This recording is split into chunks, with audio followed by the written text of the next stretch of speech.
जी, सबसे पहले तो मैं इस घटना की कड़ी निंदा करता हूँ। किसी भी ऐसे सीनियर एडवोकेट को जो काफ़ी लंबे समय से प्रैक्टिस में है, उनको माननीय उच्चतम न्यायालय में ऐसा कोई भी कार्य नहीं करना चाहिए जिससे कि उच्च न्यायालय और ट्रायल कोर्ट में जो वकील कार्य कर रहे हैं उनको इससे आगे बढ़ने के लिए कोई मंशा दिखे। कभी भी जब आप सुप्रीम कोर्ट में कुछ ऐसी हरकत करते हैं तो उसका प्रभाव पूरे देश पर पड़ता है, तो ऐसी घटना बहुत ही निंदनीय और दुर्भाग्यपूर्ण है। जब आप भारत सरकार के कॉन्स्टिट्यूशन ऑफ इंडिया के तहत जो शपथ लेकर जो है जज बन गए हैं, समझे, तो ना तो आप हिंदू रहें, ना मुस्लिम रहें, न सिख रहें, न ईसाई रहें, न बौद्ध रहें। सेकुलर मतलब हिंदुओं को बैम्बू करो, गाली दो, खत्म करो, नष्ट करो, भ्रष्ट करो, और बाकी जो जितने लोग हैं विधर्मियों को ऊपर उठाओ। यही सेकुलर का मतलब इन्होंने इंटरप्रिटेशन किया है। मदर टेरेसा जो पूरे आधे भारत को जो है ईसाइयों में कन्वर्ट कर दी, उसको ये भारत रत्न का अवार्ड मिल गया।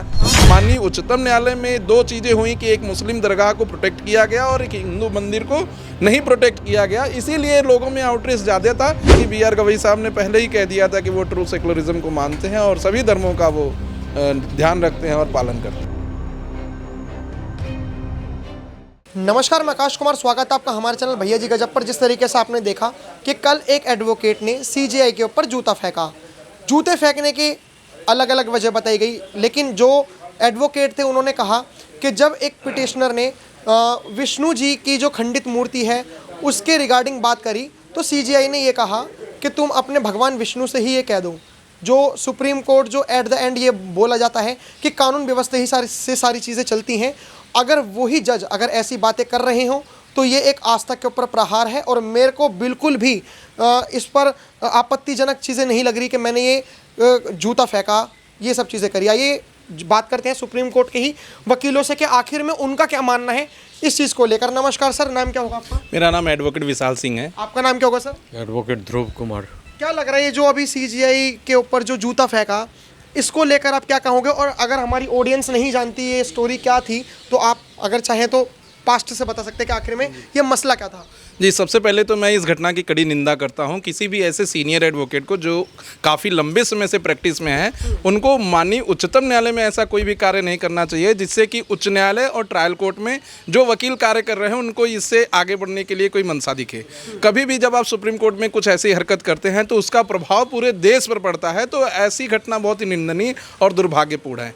जैसा कि इस मैटर को हम जानते हैं कि सितंबर 2025 में एक रिट पिटीशन फाइल की गई थी अंडर आर्टिकल 32, और उस रिट पिटीशन का यही मांग था कि जो एक खजुराहो में स्थित विष्णु भगवान की मंदिर है, उस मंदिर को, उसमें विष्णु भगवान का सर कटा हुआ है, उसमें ये बस इतना मांग किया गया था कि ASI जो कि आर्कियोलॉजिकल सर्वे ऑफ इंडिया है और गवर्नमेंट ऑफ इंडिया को ये डायरेक्शन दे दिया जाए कि इस मूर्ति को बनवाने का काम करें, क्योंकि वो जो पिटिशनर थे वो हिंदू धर्म में आस्था रखते थे और वो कहीं ना कहीं अपने भगवान की पूजा करना चाहते थे, अपने भगवान को सही रूप में देखना चाहते थे। और आर्टिकल 25 के अंतर्गत right to freedom of religion में यह साफ साफ कहा गया है कि जहाँ कहीं भी आस्था की बात होगी आप कोर्ट का दरवाज़ा खटखटा सकते हैं और अपनी चीज़ों को मांग सकते हैं। तो उसी के अंतर्गत उन्होंने वो पिटीशन लगाया था PIL के तौर पर अंडर आर्टिकल 32।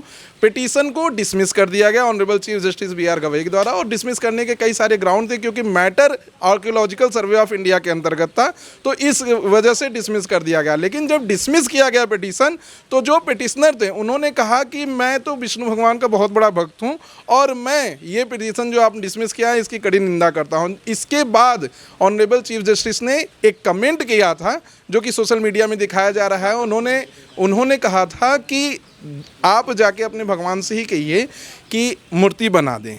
तो ऐसे कमेंट के बाद उनको बाहर कर दिया गया था जो पिटिशनर थे, और अगले ही दिन जब ऑनरेबल चीफ जस्टिस को यह मालूम चला कि उनके बयान को तोड़ मरोड़ कर और गलत तरीके से लिया जा रहा है, तो उन्होंने इस बात को क्लियर किया था कि वो सभी रिलीजन को मानते हैं और ट्रू सेकुलरिज्म को फॉलो करते हैं। नेक्स्ट डेट उन्होंने इस बात को कह के अपनी बात साफ कर दी थी कि वो मंदिर में भी जाते हैं, मस्जिद में भी जाते हैं और जितने भी धर्म हैं सबको फॉलो करते हैं। लेकिन उसके बाद कल की जो ये घटना हुई, ये कहीं ना कहीं बहुत ही दुर्भाग्यपूर्ण थी, और कई सारे लोग ऐसा मान रहे हैं, ऑनरेबल सुप्रीम कोर्ट के अंदर कई सारे अधिवक्ता ऐसा मान रहे हैं कि ऐसी घटना भविष्य में या भूत में नहीं होनी चाहिए जिससे कि लोगों पे गलत प्रभाव पड़े। सर, आपको क्या लगता है कि जो अभी सर ने बताया है, विशाल सर ने, कि आखिर में मसला यही है तोड़ मरोड़ के दिखाना? अच्छा, मेरे को एक ये भी जानना है कि अगर जो जिन्होंने जूता फेंका उन्होंने ये कहा कि मेरी आस्था को ठेस पहुंची है।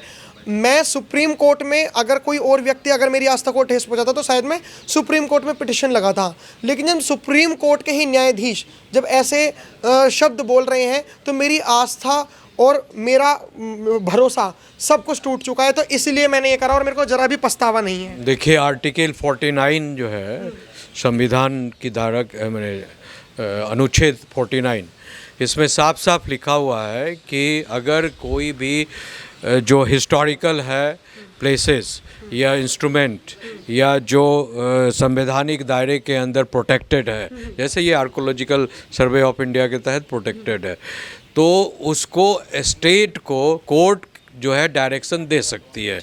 ठीक है। तो इस पॉइंट ऑफ व्यू से ऑनरेबल CJI को जो है अंडर आर्टिकल 49 जो है इसका यूज करते हुए एक सिंपल डायरेक्शन उनको देना था स्टेट को। ठीक है। लेकिन without doing that, without using the rule of law and the remedies available in the constitution of India, he has gone beyond the the work he supposed to dispose of। ठीक है, आप अगर article 49 के तहत नहीं direction देना चाहते थे स्टेट को तो आप सिंपली जो है रिजेक्ट कर देते। बहुत सारे पिटिशन रिजेक्ट होते हैं, यहाँ पर मुंह देखा भी बहुत काम होता है। ठीक है। यहाँ सुनो, मैं ये आर्टिकल्स बताए सर, आपने जो आर्टिकल्स बताए, अब ना जो हमारी ऑडियंस है वो थोड़ी कंफ्यूज हो गई, क्योंकि सर ने कहा कि ये मसला ASI के पास जाता और आपने जो तथ्य रखे कि कॉन्स्टिट्यूशन ऑफ इंडिया ASI के पास तो पहले जा चुके थे और ASI ने कहा, आर्कियोलॉजिकल सर्वे ऑफ इंडिया ने कहा कि भाई मेरे पास जो है वो एक जो ऑर्डर है मेरे पास वो है कि आप किसी भी चीज़ों को संरक्षित करेंगे उसको उसके प्रारूप को नहीं बदल सकते हैं। तो टूटा है तो टूटा ही रहने दीजिए, फूटा है तो फूटा ही रहने दीजिए। लेकिन उसी संविधान में आर्टिकल 49 कह रहा है कि कोई चीज़ जो नेशनल इम्पोर्टेंस की है, हिस्टोरिकल इम्पोर्टेंस की है, उसको जो है अदालत जो है स्टेट को ये डायरेक्शन दे सकती है। ठीक है ना। तो उस आर्टिकल का जो है यूज करते हुए जो है ऐसे हमें लगता है कि उन्होंने इस बात को कहा है। मुझे लग रहा है कि मुझे याद आ रहा है आर्टिकल 49 का जिक्र CJI ने किया है कहीं, लेकिन उनको डायरेक्शन देना चाहिए था। लेकिन अभी पता है क्या है, अभी सुप्रीम कोर्ट के जैसा लाइक सीनियर एडवोकेट्स हैं तो लोग अब ना सुप्रीम कोर्ट को और करना नहीं चाहिए क्रिटिसाइज, लेकिन जज को भी क्रिटिसाइज कर रहे हैं।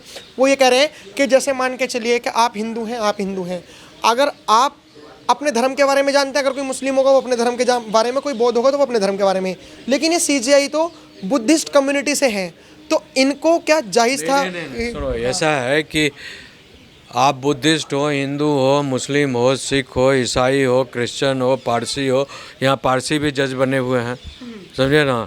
सवाल ये है कि जब आप भारत सरकार के कॉन्स्टिट्यूशन ऑफ इंडिया के तहत जो शपथ लेकर जो है जज बन गए हैं, समझे, तो ना तो आप हिंदू रहें, ना मुस्लिम रहें, ना सिख रहें, ना ईसाई रहें, ना बौद्ध रहें। भले ही आप आप लाभ उठा रहे हैं, लेकिन आपके मनोदशा जो है इस सब से ऊपर उठ गई। आप एक देश के सर्वोच्च न्यायालय के सर्वोच्च है, जो संविधान के संरक्षण के लिए संविधान में जो धाराएं दी गई है और जो लॉ जो दिए गए हैं वो तमाम चीज़ों को इंटरप्रेट करने के लिए, जुडिशियल इंटरप्रिटेशन के लिए, लॉफुल इंटरप्रिटेशन के लिए आपको बैठाया गया है। माफ़ कीजिएगा, आपने जैसे कहा कि जब कोई एक सुप्रीम कोर्ट का जज बनता है या फिर कोई भी एक ऐसा पद ग्रहण करता है जो कॉन्स्टिट्यूशन हो, कॉन्स्टिट्यूशनल मेरे एक सवाल, लेट मी फिनिश। देखिए, कोई भी जो आप एक अब प्रधानमंत्री बन गए, राष्ट्रपति बन गए, लोकसभा राज्यसभा स्पीकर बन गए, CJI बन गए कहीं के, तो आप तो ना तो धर्म से जुड़े हुए हैं, ना किसी जाति का आपका जो है एक प्रिजुडिस माइंड होना चाहिए।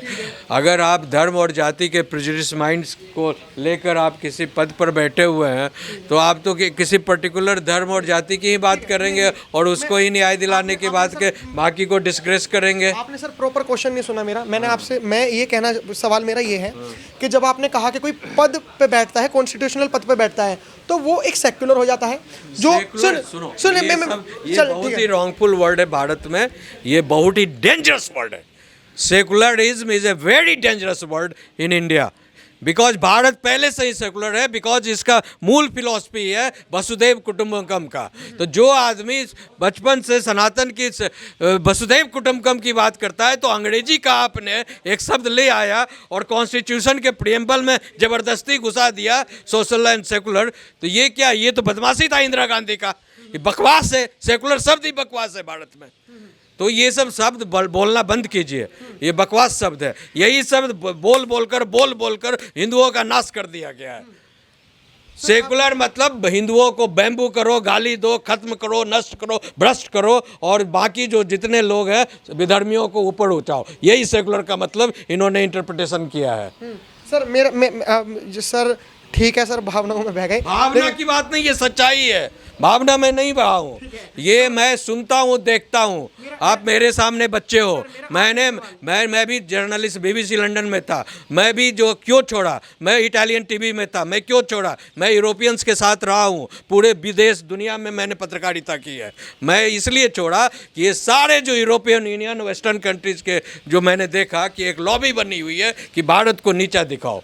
उसी में एक शब्द जो इंदिरा गांधी जो ये CIA के चक्कर में आई, तो ये इम्परेट किया इमरजेंसी लगाकर कि सेकुलर शब्द जोड़ो और भारत की पूरे जो है पॉपुलेशन को कन्वर्ट करो। मदर टेरेसा को बुलाया गया, क्यों बुलाया गया? पूरे क्रिश्चियनिटी को, नॉर्थ ईस्ट को, बंगाल को कन्वर्ट करो, ईसाइयों में कन्वर्ट करो, किया गया। और बाद में सोनिया गांधी जाते जाते उसको क्या पहना दी? भारत रत्न का सरताज पहना दी।